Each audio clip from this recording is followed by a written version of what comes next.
£1 billion a year for 5 years could pile yet more pressures on Britain's finances. And I mention that because we're going to be talking to Rachel Reeves, the Shadow Chancellor, about this in about half an hour's time.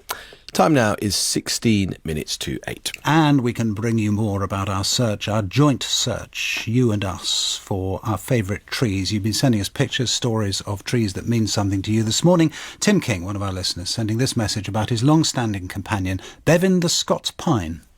In the early 90s, I was working for a company with a factory in Prudder, Northumberland. On my journeys south, I would often take the old military road that runs adjacent to Hadrian's Wall. On one such trip, I spotted a rugged old Scots pine, and out of the blue I had a sudden urge to stop and collect several pine cones with the firm intention to germinate the seeds. This I then did with mixed success on the windowsill of my flat in Chester, but all of the results were then shared, planted or perished. All that is except for one little beauty. This fella was too handsome to part with. I had no garden at the time, and so it had to reside on my windowsill nursery in a pot. Bevin was named after the Michael Palin character who was a lumberjack in the Monty Python sketch, and he has been with me ever since. On one occasion, when Bevin was about 6 years old and 5 feet tall, I shared our encounter with a joiner friend of mine. Surely he will appreciate the story. I mean, he loves wood, right? And he did. He said, "I tell you what, give me a call in 30 years and I'll give you a price."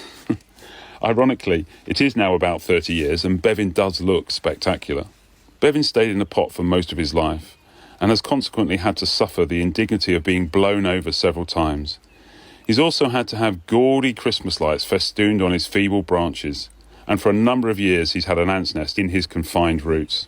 But I've always loved Bevin, and I made up my mind some years ago that when we found our forever home, I would do the right and proper thing and set him free. When Bevin was in his 20s, we moved to a peaceful village close to Kirkby Lonsdale, Cumbria. This was certainly the place. I organised a special lumberjacks party for friends and family to be able to come and celebrate Bevin finally growing it alone, so to speak. At this point, he was still little more than 7 foot, but it's a Scots pine, right? He was going to get very big.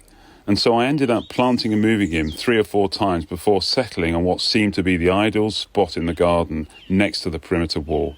Ideal, that is, in that it was not so close to the house that if he got blown over he would do any damage, and he was not directly under the overhead power lines either. Nearly 14 years on, and he has established himself very nicely. Standing at over 30 feet, with a girth to match, there's certainly no moving him now. This year he's put on a particularly magnificent display of flowers, with plenty of new growth, which has inspired me to begin cultivating the next generation of Bevins, in order that the next generation of my family can cultivate their own beautiful connections too. Well, thank you very much indeed to Tim King for sending us that. And please do keep your trees coming. You can contact us using all the usual means, including email today@bbc.co.uk or via our Instagram page, which is at BBC Today Programme on Instagram. And there you can see pictures of all the trees that listeners have sent in, for which we are very, very grateful. Now then.